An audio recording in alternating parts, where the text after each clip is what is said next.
1 Peter chapter 3, verse 18.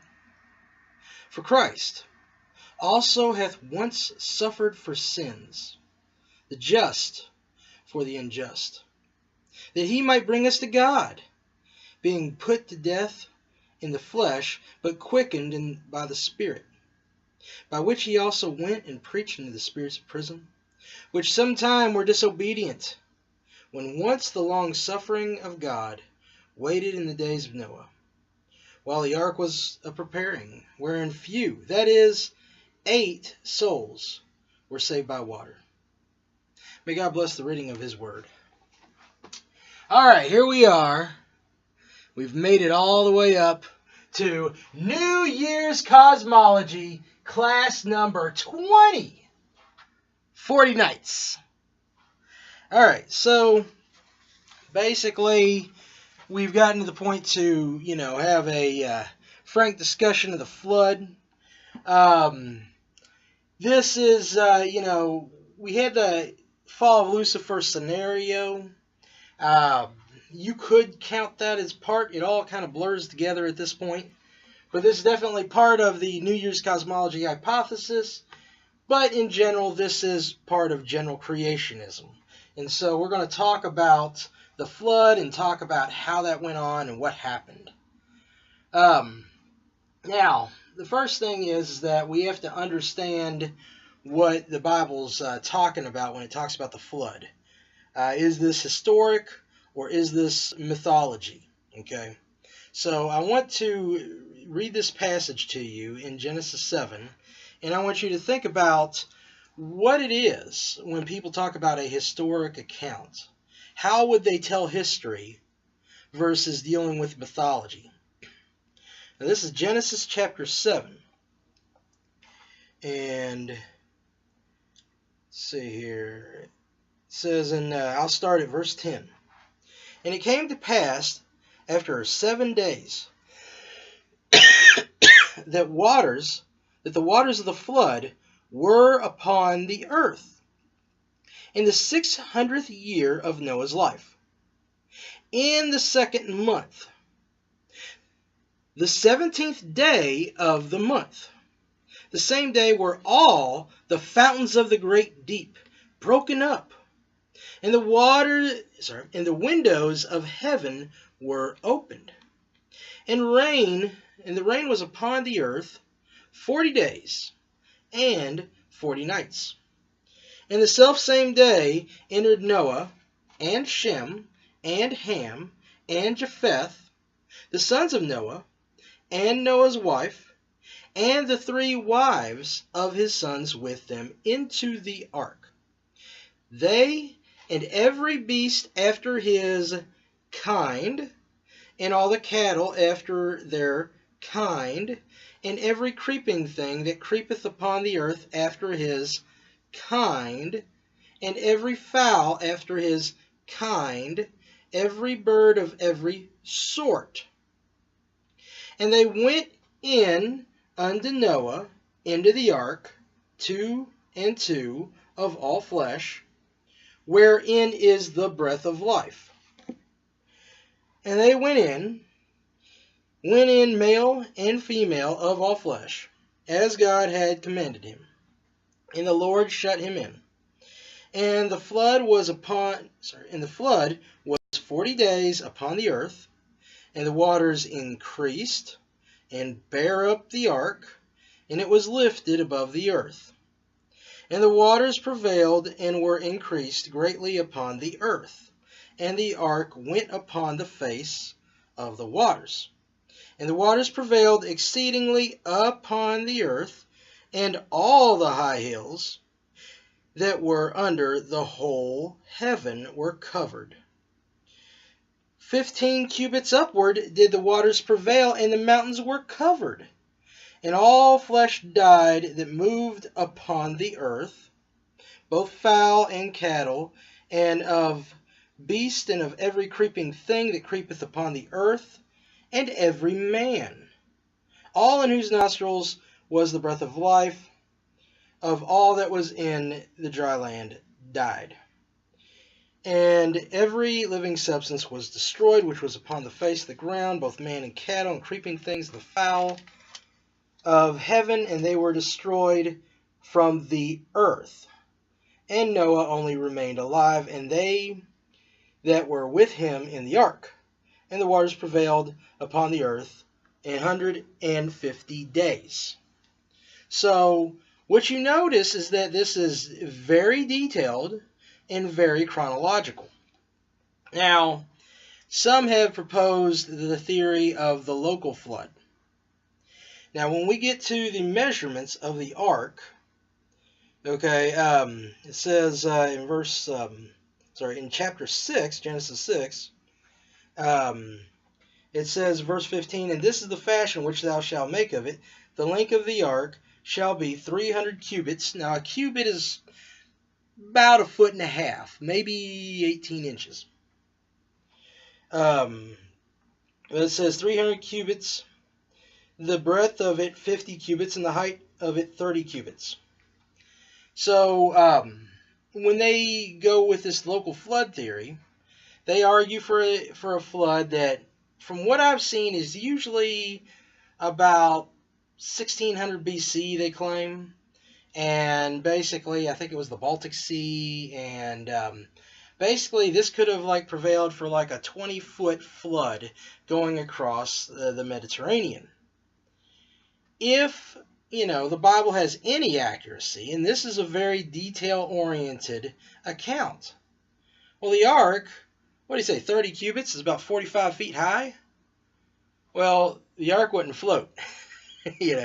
That's not the same account. Not to mention, it's almost 1,000 years off. And if I'm off, it's just several centuries off. Okay? So, basically, that just does not make any sense. Okay?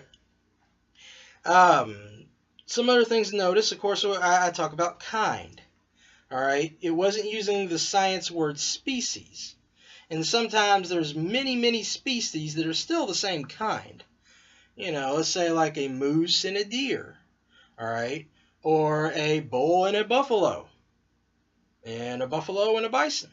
Well, no, I think bison might be different. But basically, these are all, more, it's a larger category when we say a kind. Alright? Another thing to notice is the height of the flood. As the waters prevailed exceedingly upon the earth, and all the high hills that were under the whole heaven were covered. So it's under the whole heaven. So basically that means that it was worldwide. It says 15 cubits upward did the waters prevail, and the mountains were covered. So basically the highest mountains were all covered by about 15 cubits or 45 feet. Now, when you go over to Turkey, you have some of the largest mountains on earth, especially Mount Ararat. So if you go above Ararat, 45 feet, you pretty much got, that's it. I mean, the whole earth is covered in water at that point. But there's other issues with the flood model to where we know that some of these mountains are much higher now than they were at the time, okay? And that is the shifting of these plates and stuff like that to where they get crooked upward and stuff. So that's dealt with, and also in previous classes we dealt with the amount of water that actually started off inside the earth. And as I go off here, this is kind of like a really crude model. Basically, this is like the core of the earth, and this is all earth right here. But there's the subterranean waters, and it's not all like an egg. There are these things that they call the pillars of the earth, okay? And so basically these are things that are propped up when God raised up in Genesis week. He raises up the earth out of the waters. So that's where we get these continents and all that formation that we discussed in a previous class. But basically, the biblical account, it is, just like I read out of the New Testament, only 8 souls survived. All right. And so basically, it is telling us that there was a worldwide flood. This is what the Bible says. Now, is this a traditional interpretation? Some people have even argued that creationism is some new doctrine, okay? Let me go here. And don't get me wrong, there have been many people claiming Christianity who have wild interpretations of the Bible, okay? But I'm going to go here, and I've shown you pieces of this passage when we're talking about the fall of Lucifer. But basically, this is an account of the Great Flood. This is called the Book of Enoch. It was probably a novel of Enoch, who was a real person, and he was a real prophet, and he has a vision here. And the Bible records him being a real prophet and having visions. And this was a novel that was written before the time of Christ. And so this was the common, in order to have this kind of, just like a science fiction or whatever, you have to kind of go with what they understood reality to be. So this was the common interpretation of the flood. Maybe with, and he's got some visions and all that kind of stuff throughout. So, with that kind of thing, when you're seeing these visions, it's like you're having a dream. And, sometimes things can get pretty wild. But here's how he interprets this, okay? It says, "Again I raised my eyes toward heaven and saw a lofty ceiling." You see, that is this right here. Okay, that's that canopy. All right. And it says, a lofty ceiling and 7 cascading streams upon it, and those cascading streams flowed with much water into one enclosed area. So basically, you have all these streams of water, all right, and basically in the biblical order, you have the fountains of the great deep, and then after that, what do you have? You have these fountains, and you go flowing over here. But I'm going to get off order if I keep on going, so I'm going to just read this count. And it says, "And again I saw, and behold, fountains were upon the ground of that great enclosed area, and the water began to swell and rise upon the ground. And I saw that enclosed area until the whole ground was completely covered with water. Water, darkness, and mist accumulated heavily." And that's why I kind of call this 40 nights, because the area became dark. But it says, "Water began to swell, rise upon the ground. I saw that enclosed area until the whole ground was completely covered with water. Water, darkness, and mist accumulated heavily upon it. And I looked at the ascent of that water, going up and up until it rose above the enclosed area and was streaming above the enclosed area. Thus it was standing above the ground. And everything that was in the enclosed area and all those on the ground were gathered together until I saw them sinking, being swallowed up and perishing in that water. Yet that boat was floating above the water, though all the cattle, elephants, camels, and donkeys were sinking to the bottom, so I could no longer see any one of the animals, for they had no ability to come out, but only to perish and to sink into the deep water. And again I kept seeing in the vision until those cascading streams were dissipated from the high ceiling. The fountains of the earth were normalized, and other pits were opened. Then the water began to descend into them until the ground became visible. That boat settled upon the earth, the darkness vanished, and it became light." Then alright, so that's about it right there. And so basically, and the cool thing is that, this interpretation of the flood is matching what I'm saying about the fountains of the great deep, and it's matching what I'm saying about the canopy. Okay? It's not like Kent Hovind had a time machine and he went back in time and made the author of Enoch write this stuff before the time of Christ. Okay? This is the traditional Jewish understanding. Now, when we go back into mythologies, there are legends all around the world. And there's in between, just depending on what you think of as a tribe or a nation and things like that, there's between 200 and 600 legends or myths about a great flood. Stories, some of them, are very detailed, that are mimicking Noah and the ark. Now, when we usually think of these other flood myths, the one that comes up the most is the Babylonian myth. I should have kept that written down. But basically, you had Gilgamesh. Okay. You had Gilgamesh epic, okay, the Babylonian flood story. And some people have argued that when the Jews got captured thousands of years later in 700 BC, that they were all taught about this, idea of a flood, and then they incorporated it into the Bible. Okay. Um, Now, here's some of the things you have to understand, though. Number one, the Babylonian flood myth is not the first one. Okay. There are, as I said, these myths are everywhere, but archaeologists say the Akkadian flood myth was well before the Babylonian flood myth.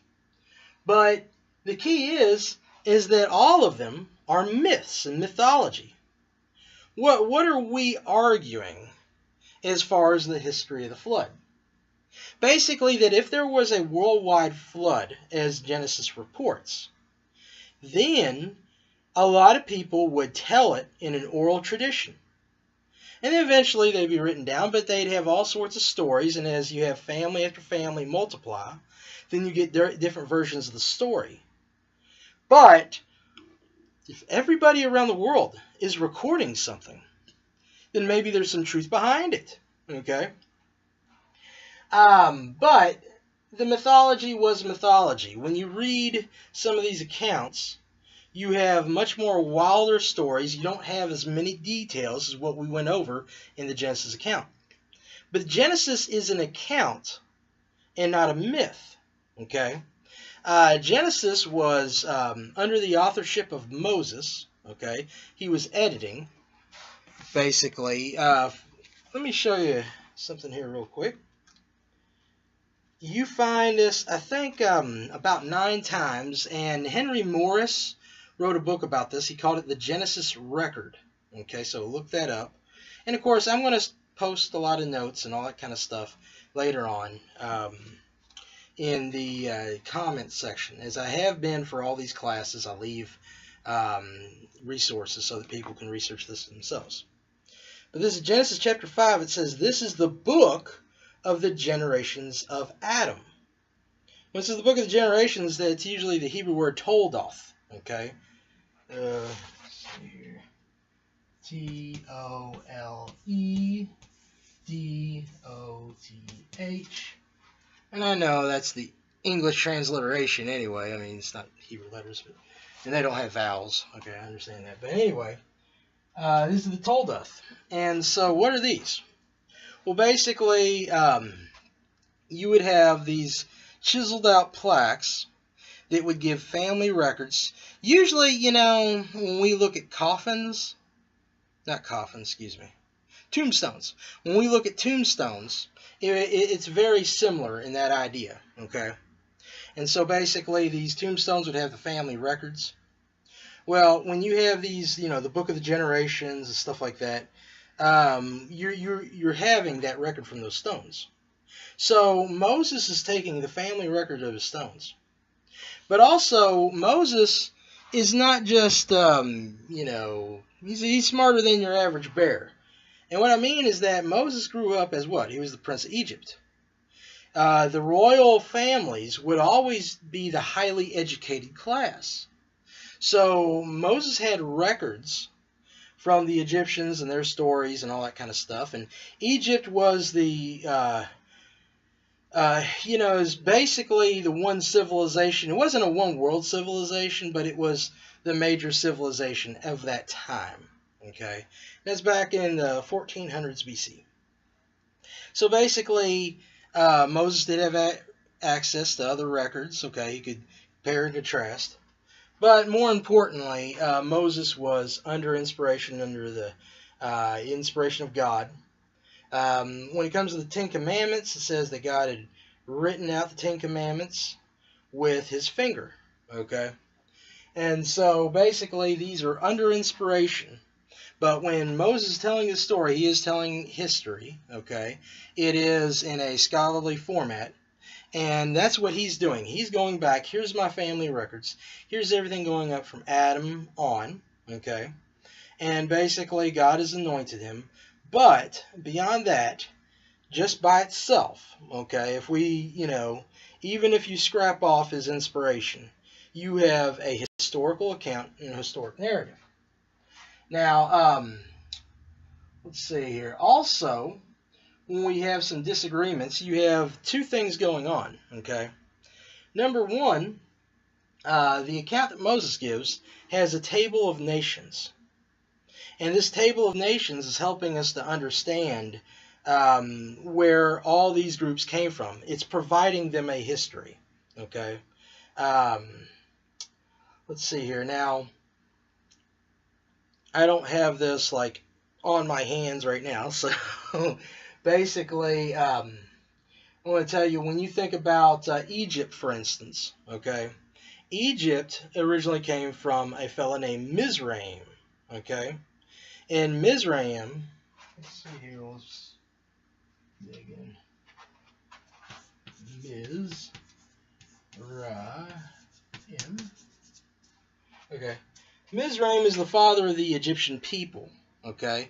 And he's the son, I believe, of Ham, and Ham is the son of Noah, all right? So you have that family history detailed and oriented, and you'll see in the book of Genesis, it'll talk about Egypt. It says over here in Egypt. Why? Because Moses is acting as a historian, okay? And people will say, oh, no, these other groups, they've got the history. Well, they've got histories, okay? They don't have a fully detailed world chronology, and you are acting as a historian. Now, if you want to be held accountable as a historian, then you have to hold Moses accountable as a historian. He was closer to it, but he's not delivering the news. He's delivering a historical account. Okay? So these things are all detailed in the biblical genealogical records, okay, the Table of Nations. Another one is you had another son of Ham, and his name is, give me a second here, because I always keep on mixing them up with foot for some reason. Cush, okay. Cush is the father of Nimrod and the Ethiopians. Nimrod was the one world ruler. And by the way, people who have like biblical racism ideas, they'd say, well, the black people are cursed. Actually, the first world ruler is of the genealogy of the African people, because the Ethiopians are Africans, okay. But also, it was Canaan who was another brother who was cursed, and that is where we have the land of Israel taking over the land of Canaan, okay. And so that slavery issue had to do with Israel and the Canaanites, okay. Now, but here's another issue when they suffer. Sometimes the pagans were building up their records. In other words, they're saying that we're a much more ancient people, so they're going farther back, and yet they wouldn't have a timeline. When you look at Genesis genealogies in Genesis have the day that their kids were born, exactly their age when the kids were born, exactly their age, living and dying, and things like that. But you might miss some records there. Another thing, a problem that happens when we're looking back at the past is understanding the chronology, because as I said, these are not necessarily the most detailed chronologies, and you will have a situation where when we talk about somebody ruling and reigning, we just automatically have this linear monarchy understanding of the royal history, and that's not necessarily the case. You think about this, okay? Me and my wife, we live in an apartment. My wife could go up and tell somebody, "This is my home. I've lived here a couple of years." And I could come up to somebody else and I say, "This is my home. I lived here a couple of years." And the landlord could say, "Yeah, that's my property. I've owned it for many more years." And then somebody could say, okay, well, now it's put together and it's, this long, when it was actually, just a couple years at the same time with both of us. So a king can rule and reign, and his brother, could be on another hill, and they're both claiming a plain, and they all go and hunt there. But basically, that's not different timelines. You see what I'm saying? I deal with that, the state that I live in, okay, the state of Kentucky. In Indian language, Kentucky means the bloody hunting ground. Many tribes all over the place would claim to have Kentucky as theirs. But they actually didn't really live here too much. They just went through the area and hunted. So one of them go over here and hunt, and then they go over there and hunt, And so it's easy to confuse those things. Now, some general, ideas. I've dealt with a lot of mechanisms for the flood, but how do we know there was a worldwide flood? Obviously we talk about the historical record, and when you have 200 to 600 accounts beyond our historical record, then obviously you've got mankind's historical testimony. But also in the earth we find, number one, the fossil layers, especially what's called the Precambrian layer. And they would confuse that and put that in a timeline. But basically this Precambrian layer, and some people trying to prove evolution, they would talk about this Precambrian explosion because it's just covered. This layer of dirt is covered with fossils. Now, how are fossils made? Fossils are usually made in a catastrophe. If you just lay a dog on the ground and you let it fester, animals come, they eat it, they destroy it, that's it, and it's gone. It's totally just, gone from off the earth. But if you have a fossil that gets smacked down, then it could be stored. So, sometimes you could store a fossil through like a volcano, or you could do it through a flood. And yet we have this layer of earth that's just covered with all these things, so it's a sign of catastrophe. And there have been geologists who have argued that maybe there was a worldwide flood. They wouldn't put it in the Genesis account, but they would argue, okay, well, maybe there was a worldwide flood, but it was like millions and millions of years ago, okay? And so that's what's going on there. We got this Precambrian layer. But also, of these fossils, we have these marine fossils.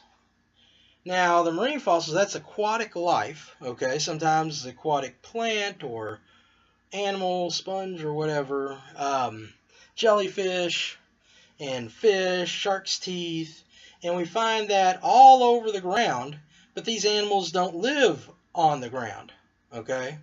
So if these animals don't live on the ground, then why are they over there? But it's not just any ground, okay? There are these aquatic life over every major mountain range, okay? The Himalayas, for instance, Mount Everest, has these aquatic fossils on the top. So if every piece of dirt has an aquatic animal on the top, then basically that points to the fact that there definitely could be a worldwide global flood.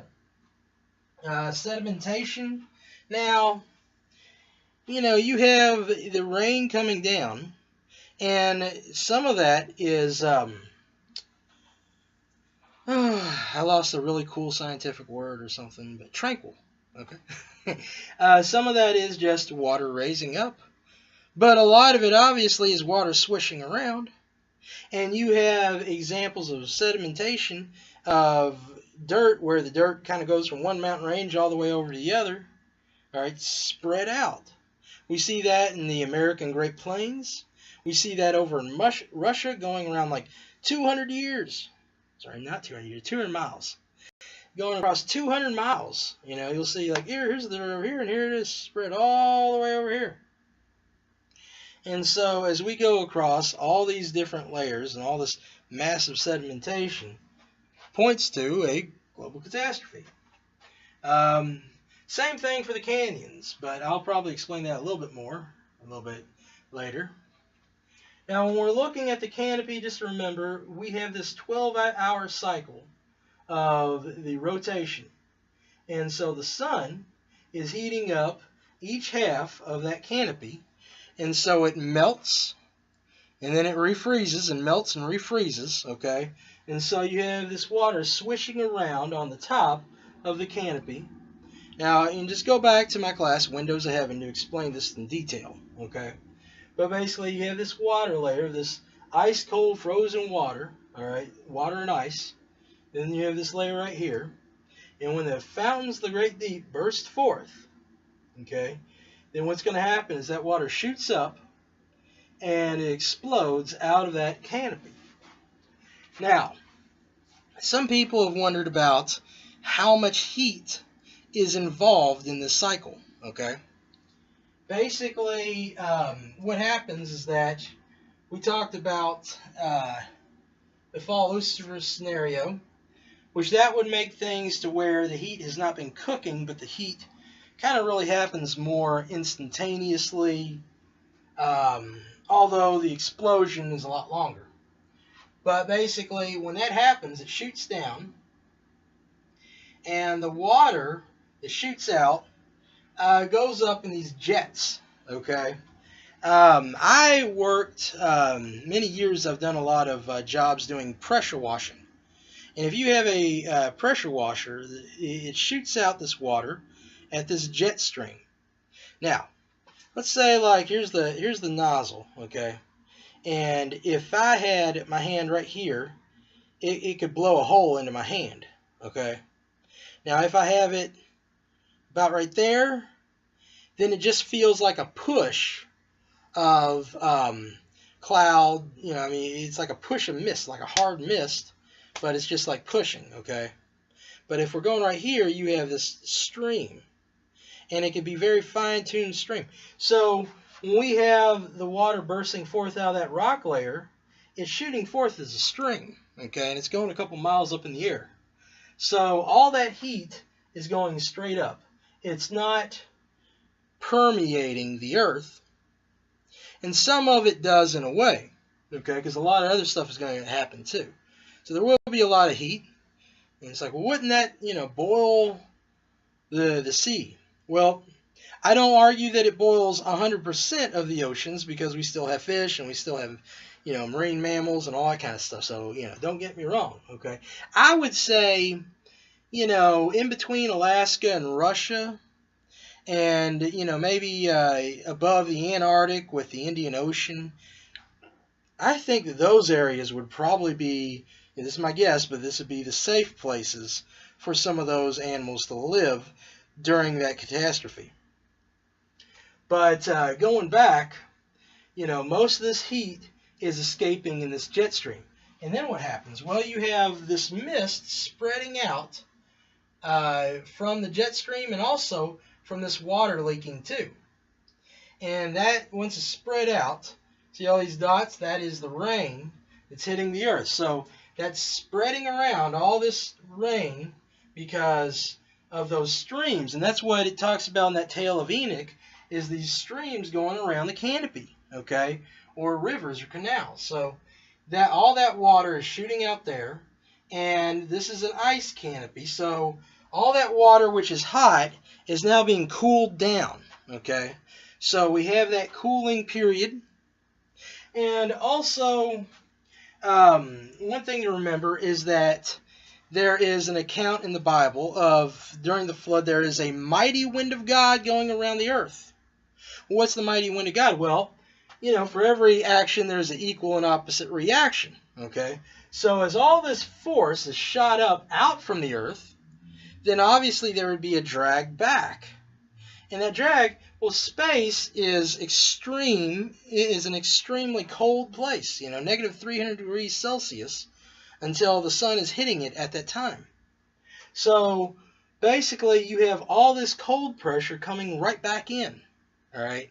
And that is also keeping things as far as the friction of the rain and stuff like that. Now you have this mighty wind cooling everything off during this period.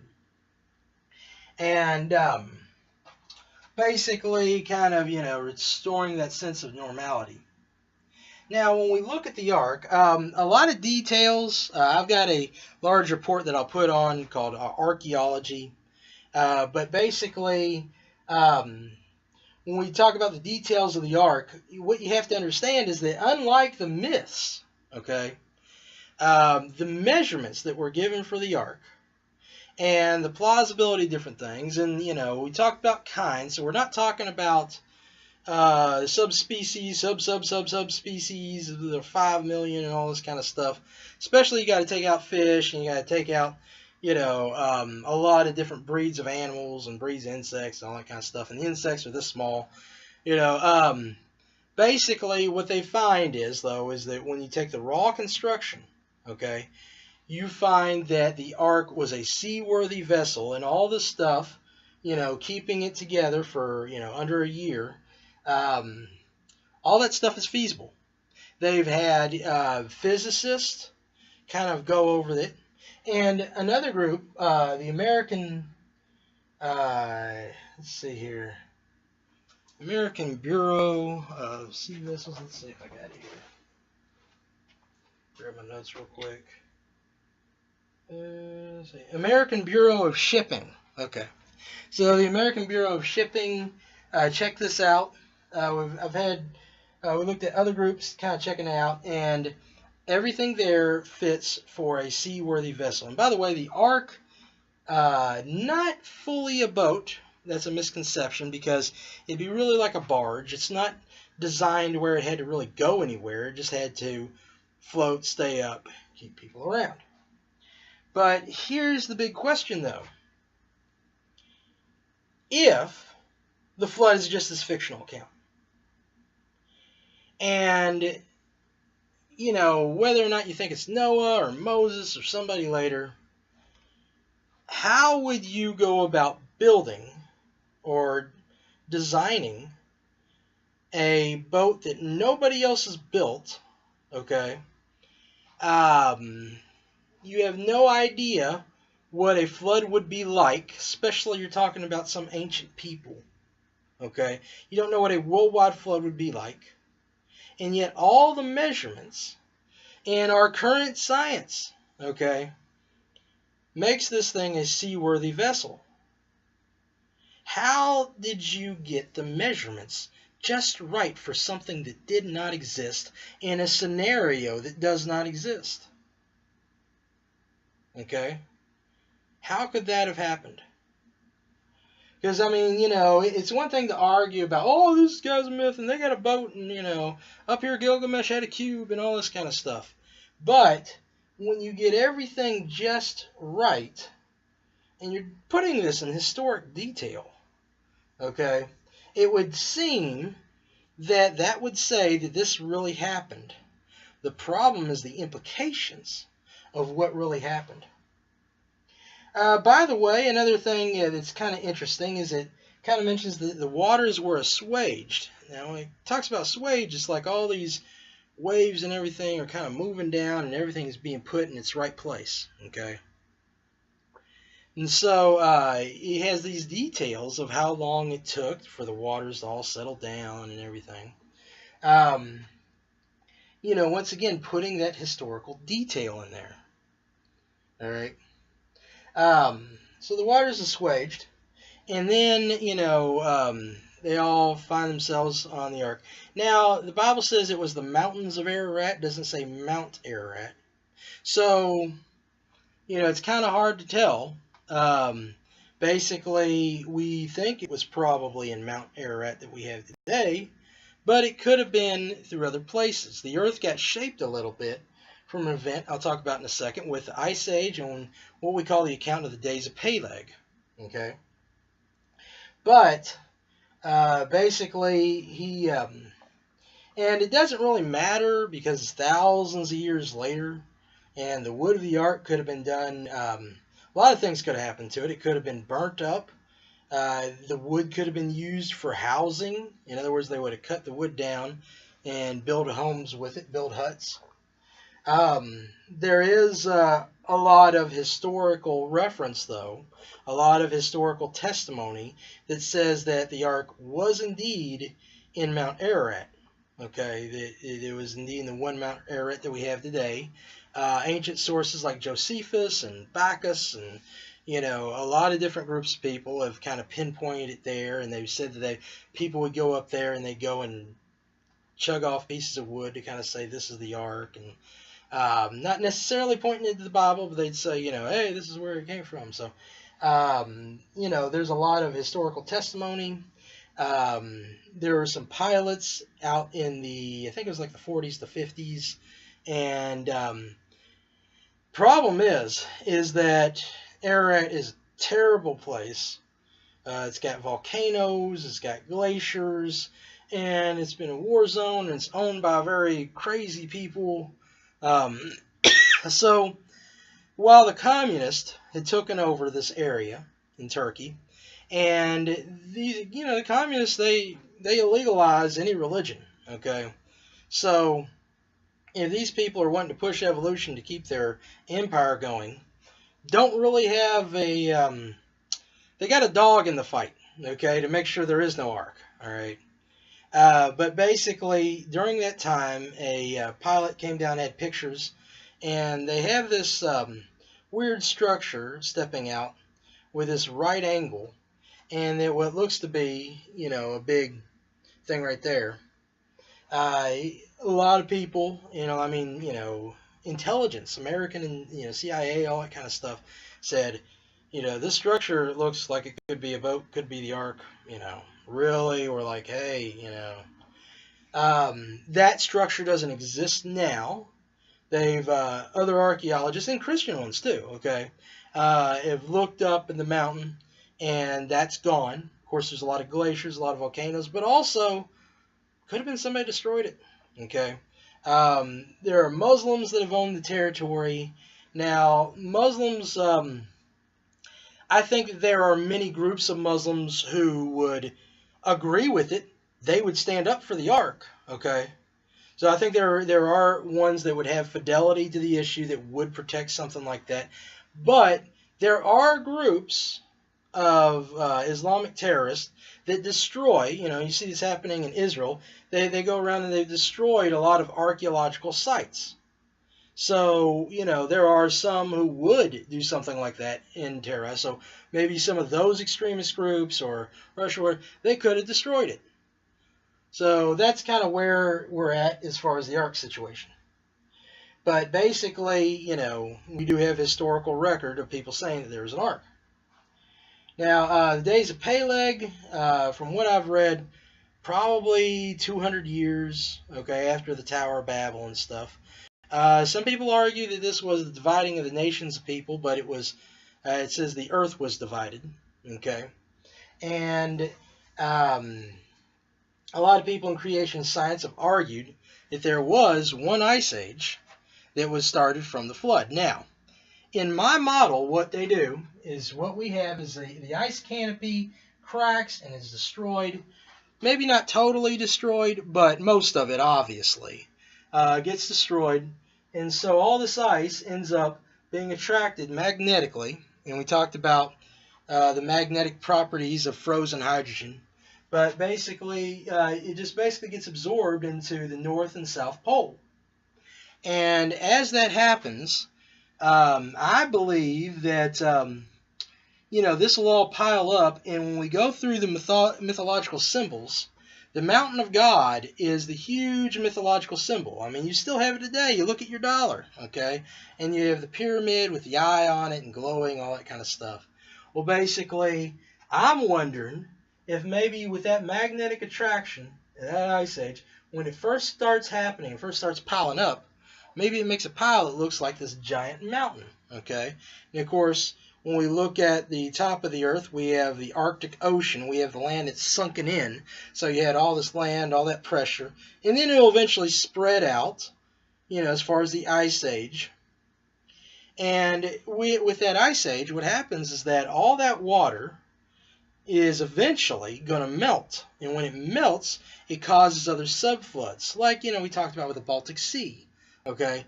And you see that all over the northern hemisphere. So basically, we have that one big ice age, and it all melts down, it all destroys all these other things.